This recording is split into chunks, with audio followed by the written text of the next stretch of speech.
Hi, everyone. Welcome to another episode of Moments with Nyengeterai. Thank you so much for subscribing. Thank you so much for the comments. And I'm really, really enjoying the comments and the people that you're asking for me to look for you and the questions that you want. And I'm hoping that a lot of you are really inspired or are learning something or healing from whatever it is, because that's the whole idea of Moments, is that I believe that we can all learn from someone's life story. And today I have a very, very exciting guest. So what happened was we started following her on TikTok, and it was my daughter actually.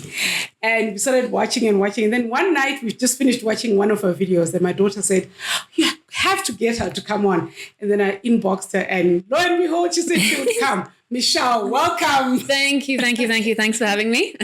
Michelle, it's such a pleasure to have you here. Thank you. I can't believe you're actually sitting here and how you even come up with all those things that you do. But before we get there, tell us, who's Michelle at the core? Who's Michelle? Besides what we see on TikTok, who is Michelle? Yeah, what you see on TikTok is not at all what I am.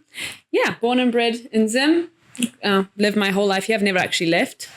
I'm a very happy, emotional, all of the things. I'm everything. I think I portray a personality, but I think I'm a lot deeper than the character I play. Lived my 33 years, been through the most. Like, you know what I mean? Like, if people, everyone, you know what I mean? Everyone's got that story that they don't speak about. But yeah, genuinely super happy, super excited. But like everyone, we've all got those moments, you know?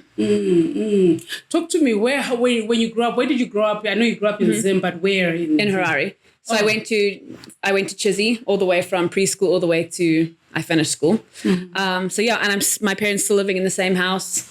It's all Harare my whole life. Oh, wow. No small town. Because, most people then they say, oh, yeah, I lived in a small town or whatever. Nothing. Just no. I mean, Harare is a pretty small town. I wouldn't say it's... Well, compare it to me coming from Shishawani. Okay, no, for sure. I'm coming from a mining town. No, absolutely. It's the mining town is very small. Yes. How did you get into... I'm just going to get into it. How did you get into creativity, into that space? I think, I've grown up as a dancer. That's basically where I came from. So that side of it has always been within me. So I started dancing from when I was 3. What type of dancing were you doing? So I started doing ballet. So my parents were the Zimbabwe gymnastics coaches. So I started off doing that from as soon as I could walk, really. Then I went into dancing. So ballet, tap, modern acrobatics. That's where I started. And from there, that was my passion. It was everything to me. I knew my whole life I wanted to own a dance studio. I knew I wanted to teach. So that's kind of where it started. And that's, I guess, where the creativity came from, was from the dance aspect. And then I got into videography and editing videos and it kind of came from making promo videos for the shows that we did, that type of thing. And then obviously everyone, same story, when you get in lockdown, you're stuck doing absolutely nothing. I downloaded TikTok and kind of went from there. Then I would watch videos, we had a home the whole time. So I'd watch videos and see transitions and slow it down and figure out how they would do it. And that's kind of where it stemmed from. So, and the character. Where did that character come from? Where did that character come from? I really would love to know where that character came from. The crazy thing that no one actually believes is I'm such an introvert. I'm a very quiet person. Are you serious? I really am. And I think those videos, I make them by myself in my comfort zone at home. You know what I mean? So I can become that character. But then again, that could come from the dancing. When you're on a stage, you don't have a choice but to be that. You know what I mean? So you kind of put on a new type of persona, and you get this what do you call it when it's not yourself? An alter ego. An alter ego. Exactly. So I feel like I've got a couple of those. But I laugh at myself half the time, so that's why. You do. Yeah. But when you're creating them, do you kind of script them, or you just when you're sitting, you're just after a glass of wine, oh, let me do that? Or so how do they it's come usually about? So I usually use other people's voiceovers and then create my side of the story from that. I don't really speak in my videos myself. So I kind of, if I see a video that cracks me up, I'm like, this will be perfect. Let me see, do my spin on it, or if there's a challenge or that kind of thing. But yeah, I go through stages where I make heaps of videos. Then I go through stages where I'm don't even make one. Are you serious? Yeah. Oh, wow. Yeah. So it's like, it's a mental thing. Like if I'm in a really good space, I make a lot of videos, and then sometimes it slows down, or if I get busy with work and that kind of stuff, it just, life takes over sometimes. That creative side of you, where does it come from? Where do you believe it comes from? Your parents? My mom's super creative. She's a teacher. So she like art and that type of thing. She's very creative. But I don't know. It's kind of like, I've always been that person, like I teach myself everything. Like I don't have tertiary education. I've never done any of that. Like everything that I do, it's completely self-taught.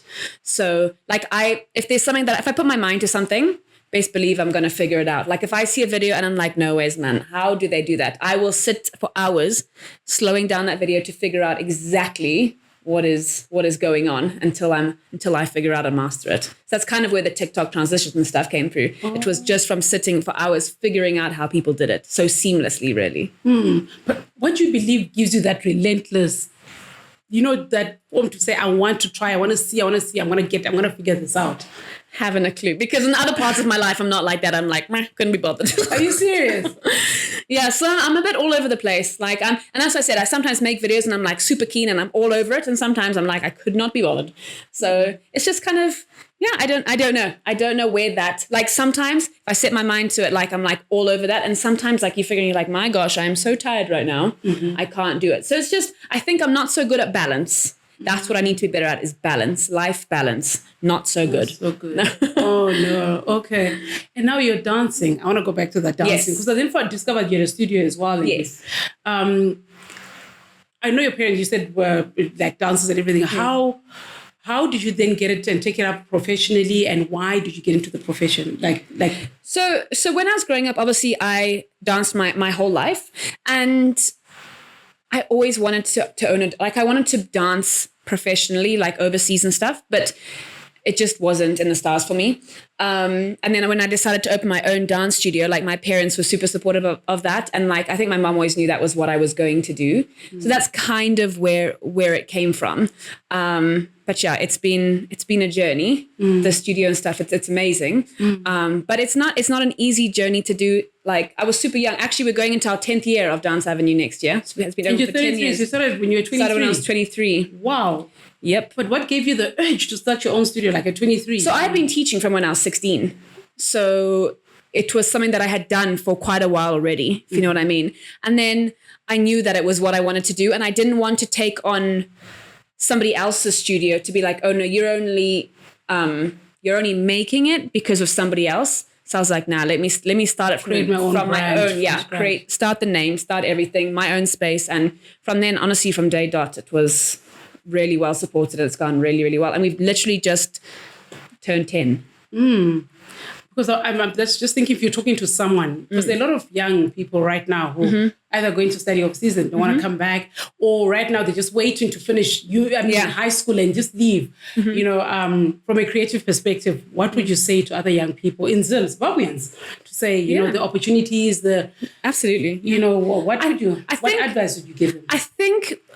And some people might hate me for saying this, but anyway, it is what it is. Like, I don't believe tertiary education is everything. I don't think it's as important as everybody makes it to be.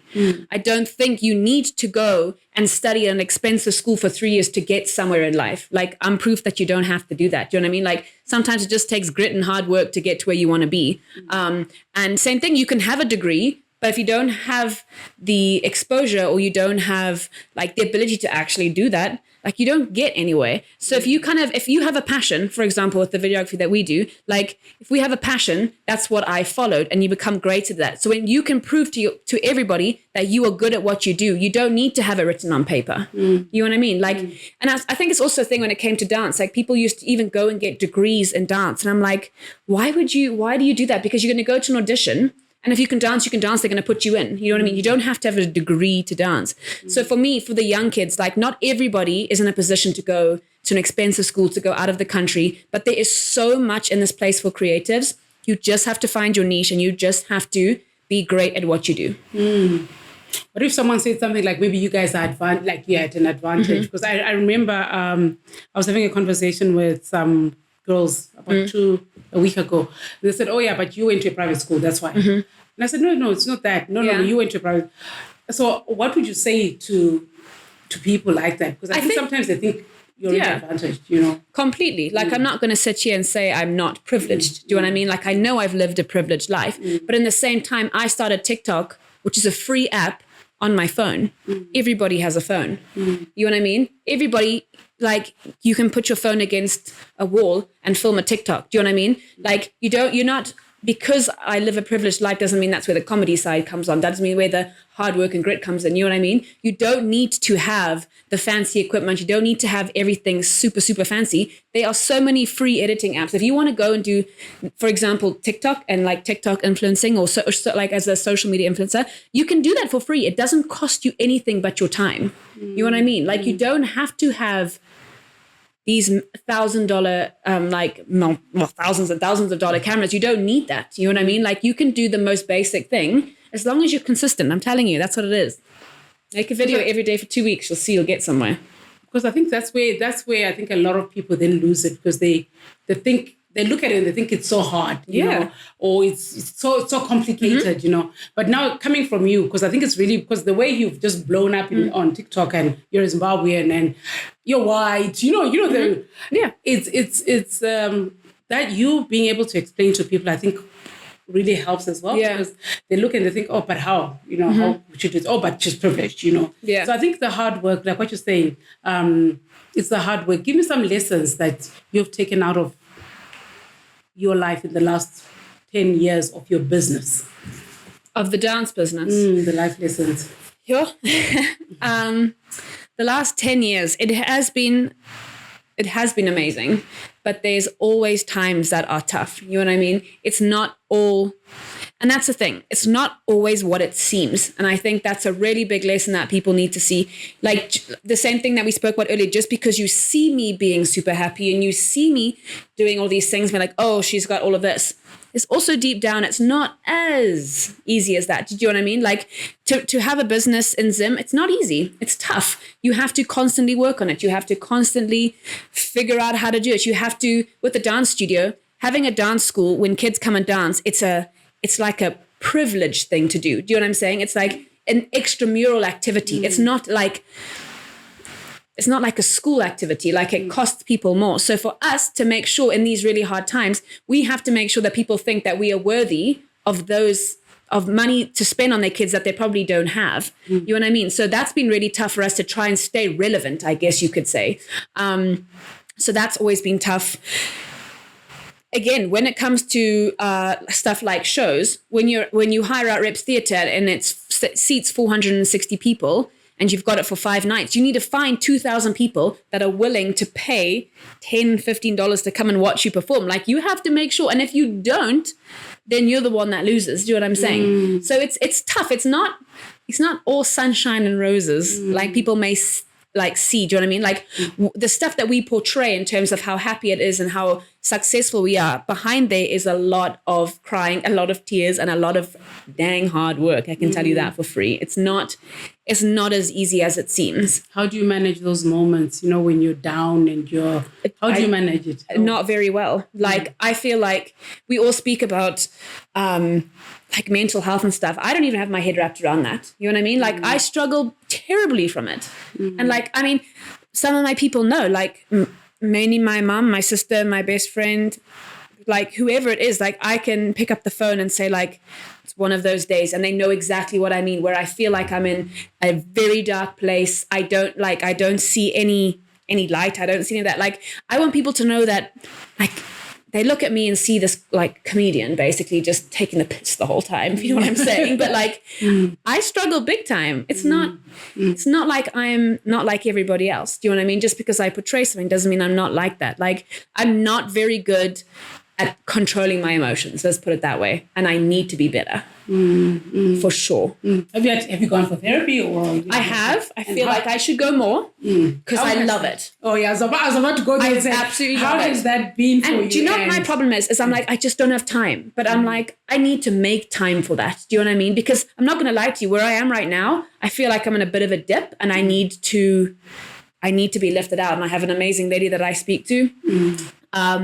And I feel like, even now, I feel like I should be prioritizing that because at this point, you know, when it gets to the end of the year, we all flipping exhausted. I know. You feel like you can't even take one more step forward. And you know what I mean? And you feel like the end goal is over there. And it's like this constant rat race where everyone is like, you become successful and you're like, I'm not successful enough. You make good money, like, I'm not making enough money. You have something fancy, like, yeah, but I want something else. Do you know what I mean? I feel like I'm saying this for myself, I wish I would be like, you know what? I'm flipping happy where I am right now. I wish people didn't always want more. And I don't think that ever happens. You know, when you look at a billionaire, right? Like my sister works for a very rich man and she works abroad though. She works on a yacht. And I'm like, this guy's a multi-billionaire. Like when does enough, and he still works, still doing other business. Like when is it enough? Like, you know, we all have these 5-year goals and you're like, I can't wait until I have this. But when you have this, you just want that. And then you keep moving. Because where I am right now, I'm way past my 5-year goal of 5 years ago. Do you know what I mean? But I still feel like I want more. And like, I wish I would take it in. I wish I would be like, you know what? Take a break. Like this isn't, for now, this is enough. You know what I mean? Like just settle where you are and then figure it out from here. You know what I mean? But I always feel like we're in this place where it's never enough. And I think that's kind of a reality that's been like struck, we're not joking, over like the last week. And I feel like I wish we could just say, breathe. Like you're exhausted. It's okay to be exhausted. You know what I mean? Like just relax. Yeah. I think, I don't know do you think social media has I don't know if I say social media has a major influence on that? Because I'm finding that a lot of people are very much, they want this, they want to have this. They kind of like not, I can't say satisfied. Like because, an expectation. Yeah, you know, you are like satisfied and then you say, oh no, but I want some more. I guess maybe it's age as well. I don't know. Yeah. I turned 50, so lately I'm a bit more content with things. 10 years ago, I was chasing. I don't want to lie, I was chasing. I was in corporate, so I wanted to be like, but now it's very chilled. So when I listen to you talking to say like, you know, every day I'm waking, I'm thinking, I want to do this, I want to do this. What do you think is that drive? What is that drive? What is it? I think it's like, I mean, like you said, social media is a huge thing. That pressure to always be more. You know what I mean? Like you want to be as good as your last video, or you want to be as good as the person that you follow, and you're like, flip, if they can do that, how come it worked for them and not working for me? Like there's massive pressure on that. But like I think sometimes we chase too much, and maybe we chase it to I don't say to impress other people, but I feel like a lot of the time you don't do it for yourself. You do it because of like pleasing people, and that kind of scares me a little bit in terms of like, how badly do you want something? Like, trust me, I want to be successful and there's no flipping denying that. But like, I also want to be like so happy. I really do. And I feel like I'm not so good at balancing that. You know what I mean? Like, I feel like I wake up and I work, and yet on a personal level, I'm not where I feel like I should be. And I feel like I'm at this crucial age where I want to have a family, I want to have kids, I want to have all of that stuff. And yet I'm waking up and working 7 days a week. Do you know what I'm saying? Like, it's like, do I have too much drive, which I'm not sad about, or because I don't want to get to 5 years down the line and being like, my gosh, I wish I had chilled a little bit, got the life that I wanted. So for the last 5 years of my 30s or whatever, then I can graft hard again. You know what I mean? Like I'm so scared of missing out on big dreams because of financial goals. Let's put it that way. Do you know what I mean? So that's a it's a hard one to balance. Yeah, a big one. But what drives you in the morning when you wake up? Yeah, that's a tough question. The fear of failure. I think I'm more scared of failing than I am excited to be successful. Really? Yeah. Why do you fear failing? Because I feel like a lot of where I am in terms of business affects people around me. Like I have a business partner who is incredible. We work super, super well together. And I feel like I hate to let people down. That's like a fear of mine. So when I wake up in the morning, I just want to make sure that everybody is happy. I want to make sure that I'm working as hard as I can so that I know that everybody around me can succeed. And sometimes sometimes I don't know if I do it for myself or I do it to just make a company great. Do you know what I mean? Sometimes I feel like maybe I'm falling off the bandwagon a little bit and I don't really know how to get the life that I dream of because I feel like I'm falling behind in that kind of way. So now after all that drive, how do you wind down? How do you... I don't. I don't wind down. Like, I feel like I'm a bit of a gypsy. I get a bit frustrated when I stay in the same place. So I've done quite a bit of traveling this year, which has been amazing. So that's been really good. Like, I need that because you know what? Like, I live by myself. So kind of when you do a whole day's work and then you go home and you're by yourself, you're like, you know what I mean? Like, gosh, I wish I had more to go home to. I wish I had a why. You know what I'm saying? So I feel like for me, that's something that I'm working towards for sure. But winding down's not so good at it. Not so good. Not. We have to find what has come with your popularity. Tell me what has come with your popularity. I know, like with everything, when you get big, what has come in your life? What are the goods and the bads of having? I mean, there's not many bads, to be honest. I'm very, very blessed. Like, I've had huge opportunities. It's through my TikTok. It's like financially, it's good. It's all of those things. Like, it's been really, really amazing. I think the negative has been more about the pressure that I've put on myself. That's kind of what I think has been, it's like this expectation because like I have very high expectations on myself. Like, I just want to do better and better and better and better. And sometimes like I stop doing it all because you're like, if I don't have an idea that can top the last one, what's the point of me doing it? So I think I'm a person that, like, because I expect so much of myself, like I expect so much of myself. Do you know what I mean? Have you always been like this from when you were a child, or has this just come about? No, I've always been like this. I'm very much a people pleaser. From when you were a child? Yeah. Also, don't worry, we're both... Well, I think I've recovered. I was bad. Yeah. But I've recovered. I'm still recovering. I feel like I'm getting a little bit... I'm slowly getting better. I'm slowly starting to be like, I need to get to where I want in my life. And I need to somehow get there. And I'm so scared of letting people down. That's like my biggest fear. That's truly my biggest fear in life, is letting people down and people not liking me. That's honestly my biggest fear. And I think that's terrible.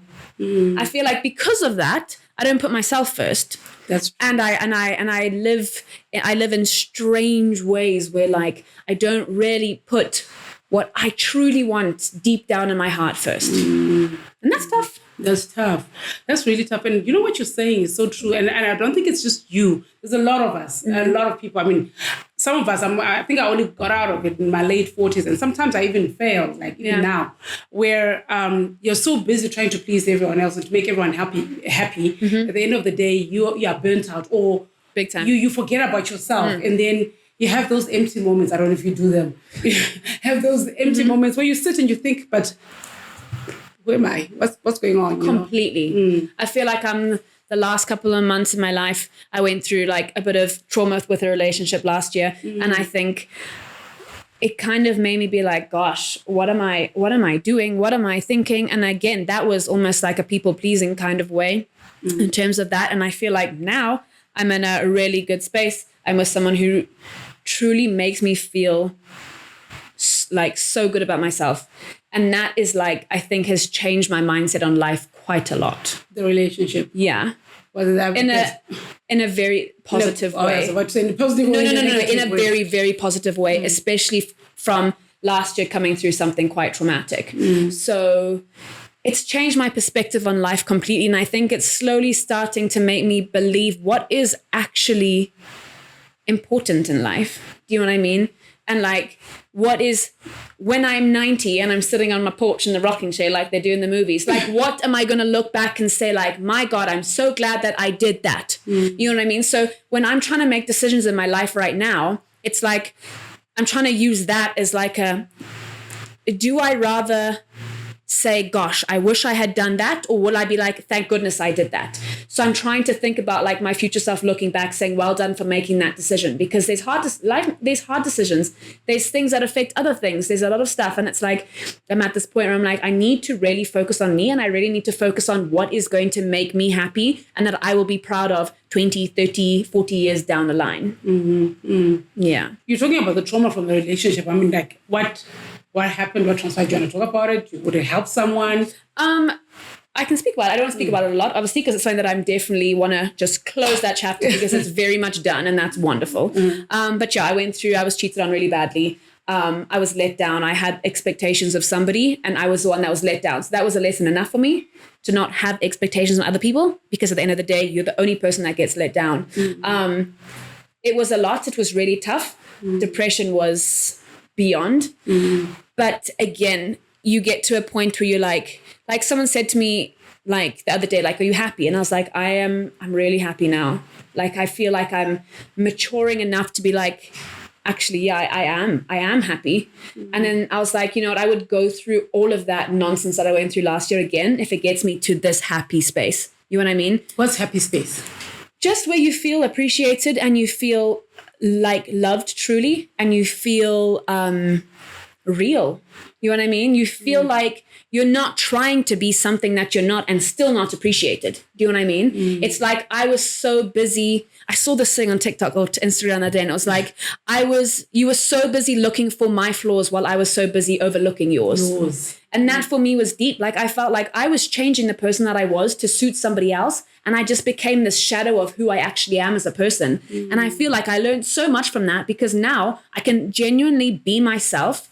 And that feels so good. And now, like, I'm even fighting for myself. Like, I never did that before. You know what I mean? I'm fighting for me that benefits people around me, not fighting to benefit other people. And I think that's, for me, that's huge.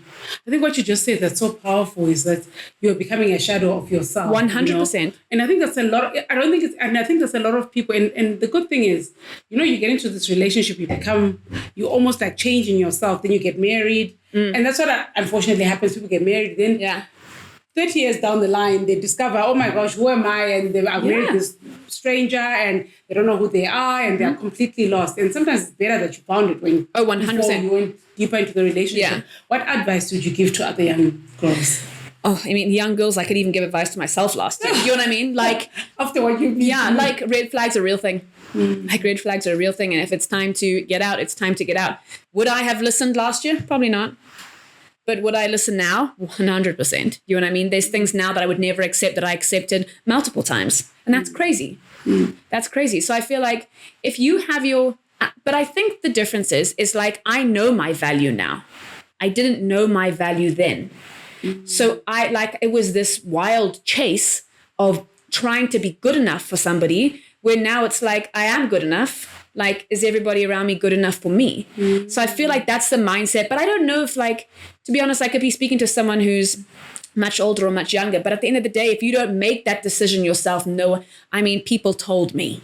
People gave me advice. People warned me. All of that. And I was not ready to accept it. And until one day I was like, this switch, and I was like, actually, no. Actually, I don't want that. Actually, I deserve more. And since that day, I've never, ever looked back. Like, I really haven't. So the fact that, like, I can still be in that same place and say that I'm happy now, that's a huge thing for me. That's a huge thing, because last year, I promise you, I thought I was not going to make it. Like, I thought I was going to die of a broken heart, because it was so painful. Not because I wanted the relationship, but because I felt like my ego was so knocked that I was already made to feel this small, and now I got crushed.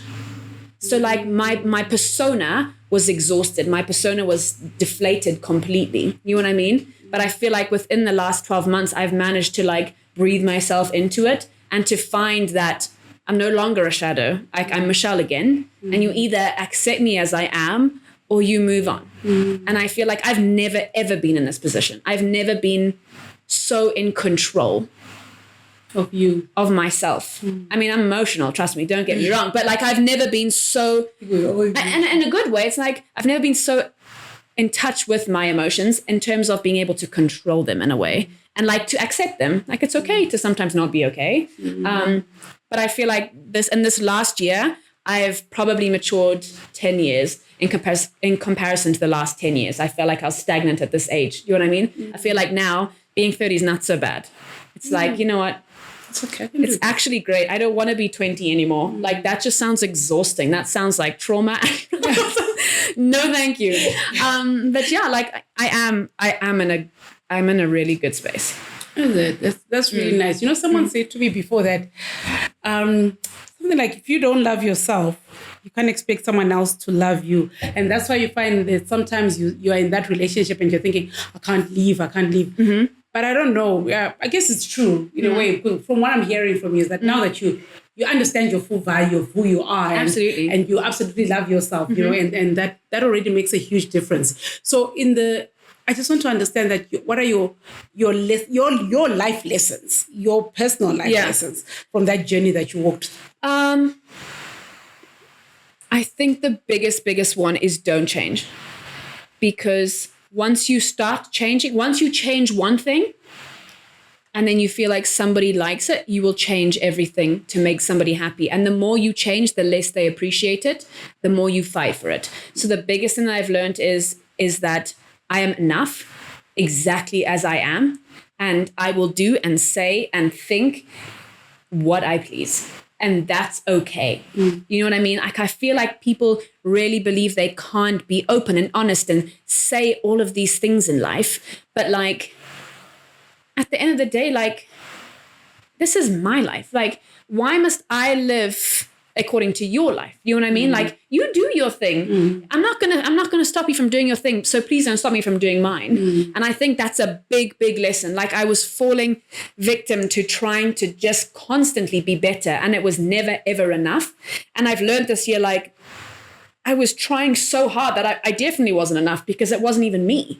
Whereas like now we go through patches. Like I said to you earlier, I feel like I'm in a bit of a dip. That's fine. But I still know my worth. I still know my value. I still know that I am in a safe, comforted, protected environment. And that is a great feeling.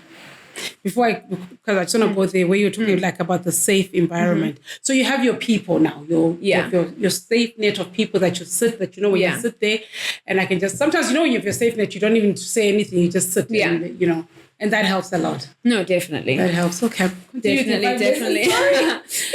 So that was obviously a big lesson for me. And I think it was like, another thing is like, you can only truly rely on yourself. Like, it's nobody else's place to have to pull you out of the darkest place. You know what I mean? Like, they're going to be there. Don't get me wrong. You're going to have those people, but you can't expect them to do the hard work. Like, you have to do the hard work. Like, if you want to get out of something negative, you have to get out of something negative yourself. You know what I mean? Like, I think that's something that I truly learned was like, listen to your close people. Like, sometimes they are. I'm not saying always, but I'm saying like, they do got your back at the end of the day. And it's just like sweeping through to find the like goodness and stuff, because everyone wants the best for you. And it's just, I guess believing that. So for me, it's like having people in your corner is a big thing. Another thing that I've learned is not everything works according to your timeline, and that's okay. You know what I mean? Because if my timeline actually happened, I would be in a big tudzer right now. You know what I mean? Like, if I had what I wanted by a certain age, I would be in a disaster. So for me, that's a huge lesson. And that is the most comforting one, probably. That like, it's okay to not fall in a timeline because everything happens for a reason. And if you look back now, I'm saying, thank God. Thank God. Probably at the time you were not saying that. Yeah. No, not at all. Not at all. But now I'm like, it's okay. Like, it's absolutely fine. So that was a big lesson. Yeah. How many more have I got to do? 2 more. 2. Gosh. Another lesson is, I think it is, I'm still learning this one, but it's like, prioritize everything in your life. Don't prioritize one thing. So, and I always have this, like, I always think of life as kind of like a circle, the circle of life. So cringe. But anyway, like, half of it is your career, half of it is your life, like your family and stuff. I feel like in terms of where I am, I only have half a circle. I have an incredible career, don't get me wrong, and I'm very blessed, and I love it with all my heart. I absolutely love what I do. I haven't spoken to someone in a long time who loves what they do, like the way you know, like the way, I mean, your eyes just light up when you say, I love what I do. I love what I do, but I'm still working on my why. Like, why do I get up at the crack of dawn? Why do I work full day on a Sunday? Do you know what I mean? Like, that's the part, like the other side of my life, like my personal life, that's the part that I really want to focus on at the moment, because everything else is there for me. And I want to know that at the end of whenever, that I worked on everything. I don't want one thing to fall away, because I don't want to get to a point where I'm saying, flip, I wish I had done this. I wish I actually hadn't worked that hard. I wish I hadn't chased that hard. You know what I mean? Like, I kind of want to have like my circle that's completely full, and then put 100% into that. But at the moment, I have half a circle that I'm putting 100% at, and I have another half which I'm putting 20% at. And for me, that's something that I'm struggling with, that I'm really wanting to work towards. How important is family to you? Very. It's everything. Are you? How many kids are you? There's myself and my sister. Oh, it's just the two of you. Yeah, just the two of us. But yeah, it's something that I want. Like, I want my own family. I definitely want that. So that's something that I would like to prioritize in my 5-year plan type thing. You know what I mean? But I have loads of things in my 5-year plan. But I don't want, that is a huge one. I don't want that to fall behind because I'm doing well in another aspect of my life. So, balance. Yeah, balance. I told you in the beginning, shocking. I'm shocking at balance. But yeah, family for me it's very special. Very, very special. Okay, that's very good. Your last lesson. My last lesson, no, don't have expectations of people. That's a good one. Yeah. That's a good one. Because I think sometimes we expect so much from people and then they disappoint us. But then also sometimes we also forget that we can also disappoint them. Absolutely. So, you know. That's the thing. Yeah. So if I have an expectation of you and you decide to do your thing, which is absolutely fine, I'm the one that's disappointed. You know what I mean? And I think that's something that I've really learned. Like, at the end of the day, if you don't want what's best for the people that are special to you and the people that are really close to you, then you're not true to who you say that you are. Do you know what I mean? Like, I really want what's best for me, but I also really want what's best for you. And I feel like at the end of the day, if you are going to make decisions that you think are going to boost you for your full circle, then great, go for it. And I feel like that's something that I'm working towards. Is like, I just, like, at the end of the day, that circle for me is kind of everything. So I'm really working so hard to complete that circle. That's important to me. And that's the expectation that I have on myself rather than what someone else has on me. And I feel like people have a lot of expectations on me. People have a lot of expectations. Now it must be worse, right? It's worse. And like I said, my biggest fear is letting people down.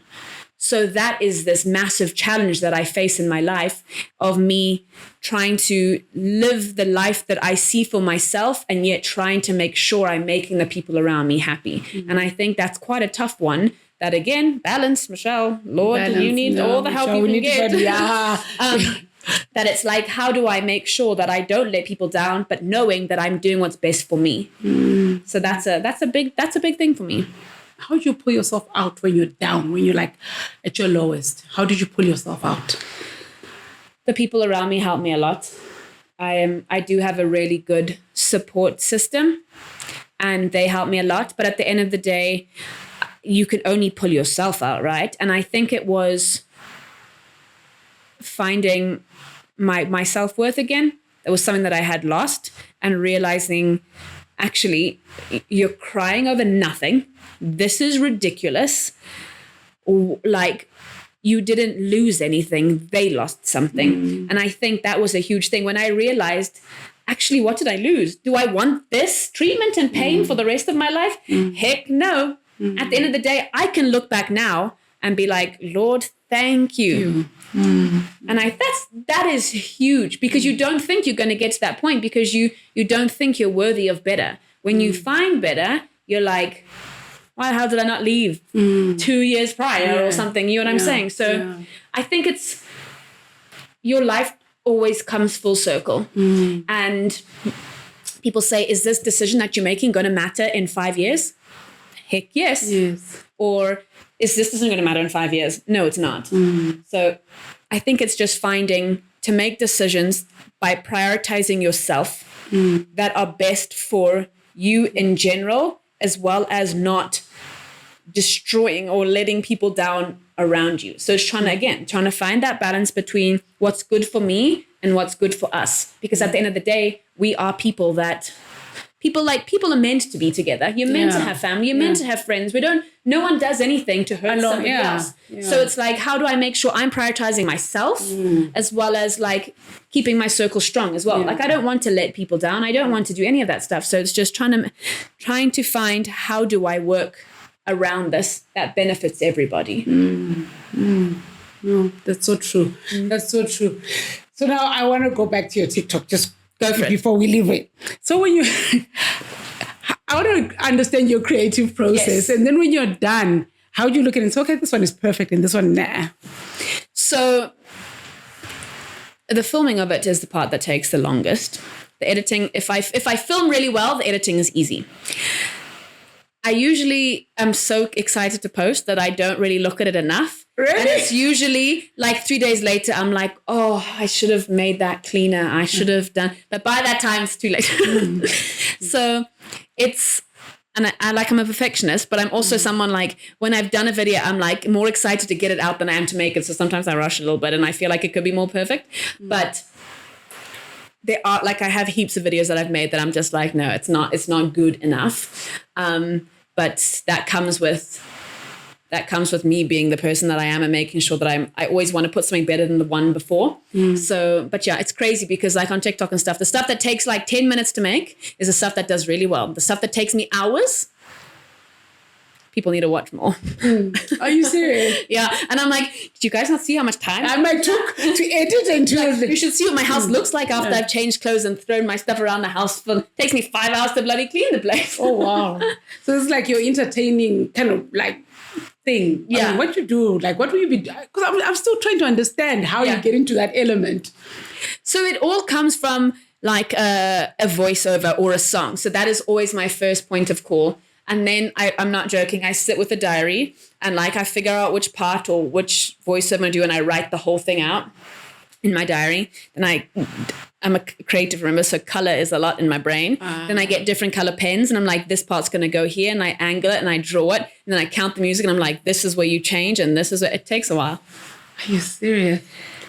You get into all that. Yeah, that's before I even decide what I'm going to change into. Like I already know how I'm going to do a transition before I know what I'm going to do in the transition, if that makes sense. Like I know that it's going to be like this before I know what I'm going to change into. So from that process where I know exactly what I'm doing, then I have to go to the wardrobe and be like, okay, which is going to take less, which does not take so long to fold up at the end of all of this. Oh my gosh. Oh my word. But the thing is, you know, the way it comes out, you'd never think, I guess, with everything, people don't realize the amount of time and that takes to create content, you know. But you're creating such amazing content, and you know, you're making so many people have fun. You know, we know that content is now king. You know, when you go out there, when people see you, what are they saying to you? I do. It goes through. How do they relate to you? I mean, do they relate to you as Michelle, or do they relate to you? Yeah. So they a lot of people will come up to me like, "Oh, hi, Michelle," and I'm like, "Oh, hi," and someone who I'll be with will be like, "Who's that?" And I'm like, "I don't actually know." But everyone, I love it. I love it when people come and say hi. I love it. It means a lot to me because in like I love making people happy. So when people recognize me and stuff, it is a bit weird. Like I've been even in Joburg, and I've been in Dubai, and someone was like, "I know you." Are you serious? Yeah. So it does get a bit strange sometimes, and I'll never ever ever get used to it. But Like even when I came here, taking pictures with someone, it's like not something that I'm ever going to get used to. It's like, why would you want a photo with me? What the heck? But what type of things has it unlocked for you in terms of work, life? Yeah, work, huge. It's been like it opened so many doors. That's been amazing. In terms of me working for corporates or companies, or even starting this media house, like I feel like it's like helped push us in that type of thing. So it's the hard work that you do that's fun. It does angle your life. So, and again, but that's like passion. Everyone can make money off their passion. You just have to do it. So for me, the fact that I do, that's a huge blessing. Not many people can say that. Not many people can say that at all. So yeah, it's been wild. Let's put it that way. Oh, wow. But I like the way the links, because I think it's art and your dancing is art as well. So your dancing studio, you have people from which age to what age? And so we take from 2.5, 3. Only 3 years old. No, we take from that age. Okay. And then we go up to, we've got like the oldest student that we have right now, I think is about 24. What type of dancing? So we teach ballet, acrobatics, hip hop, contemporary. Those are our main 4. So could I come and do hip hop? Absolutely. Come and do it. I mean, do you take people that are old? Because you know what? We were just talking about it the other day with our friends, because we're like in our 50s, so we're reaching like menopause, we're struggling. You know, that weight that just doesn't want to get off. And we're like, let's do something interesting. Yeah. How about dance? Literally, last week, on Sunday, we're like, let's do dance.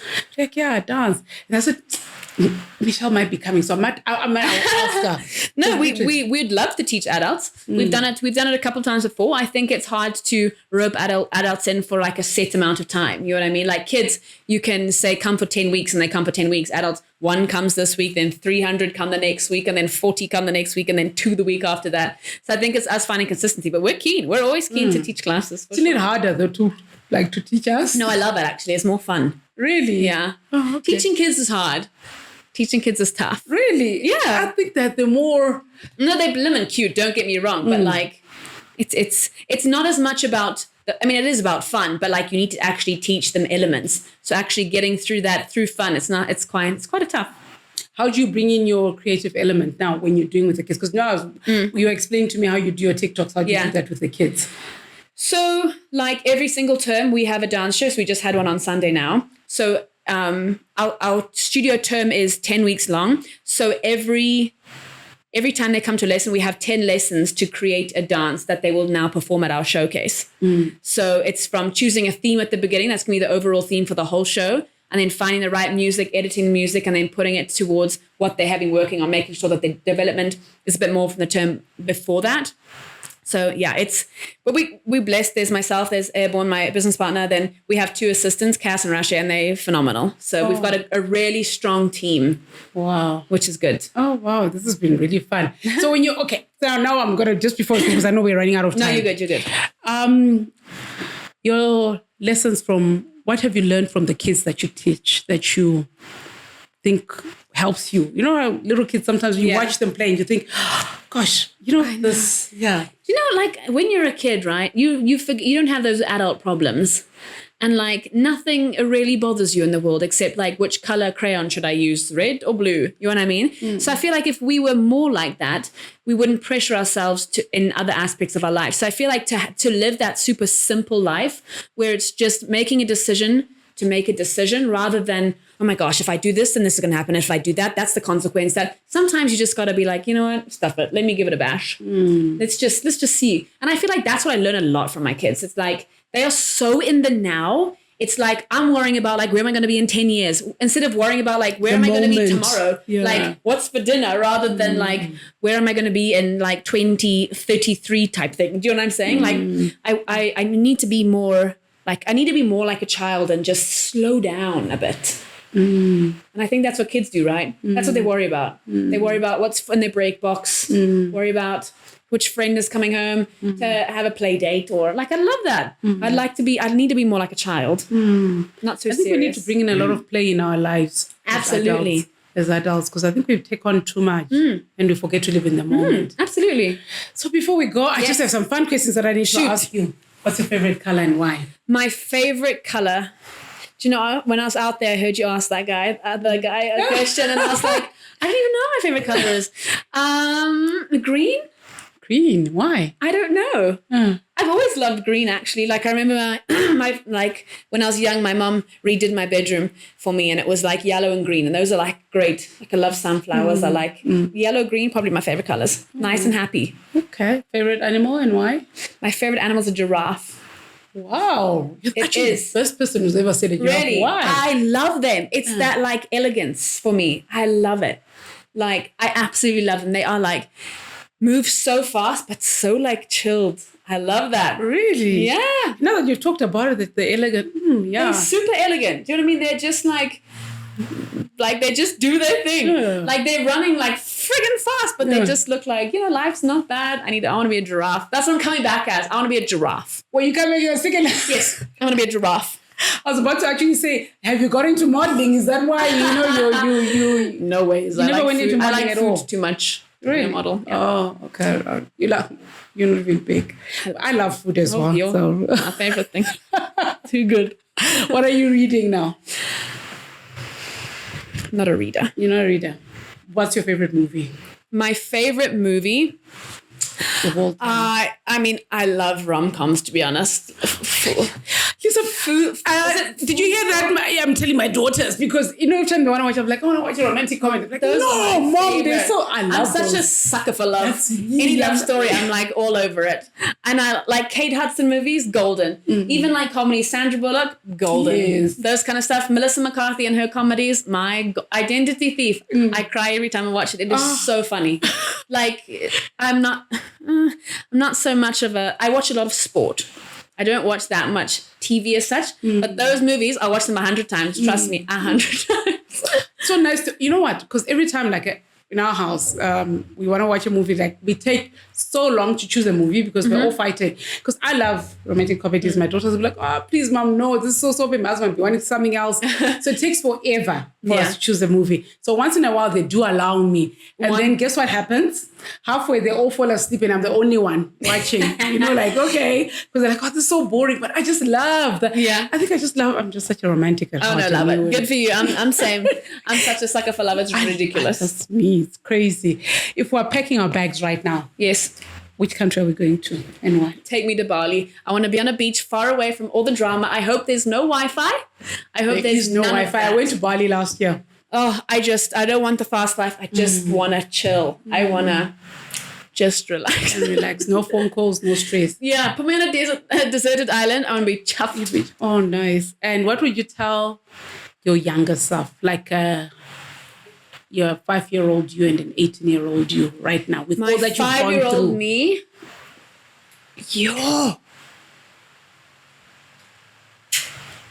Don't be so serious. I think that's.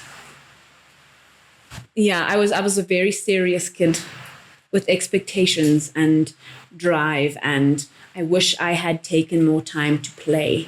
I wish I had just enjoyed. I was always busy doing this or busy doing that. I wish I kind of was just got to be a child a bit more.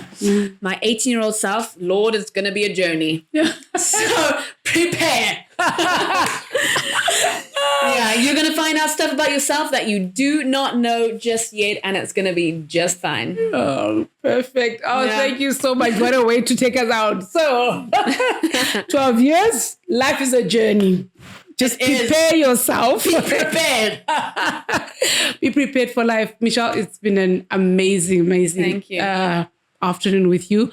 And we have to organize a dance. For sure. Like, I think we need to kind of like film get a few adults and you teach us a few dances, then we film it. I think I would love to do that. 10. Let's get 10 people to come and do a class. We'll do it. I think it will be fun. Easy, let's go. And then we can actually sit around and you can then tell us, you can then take everyone through the process of trying to teach 10 adults how to dance. Can't wait. I'm ready. I'm always ready.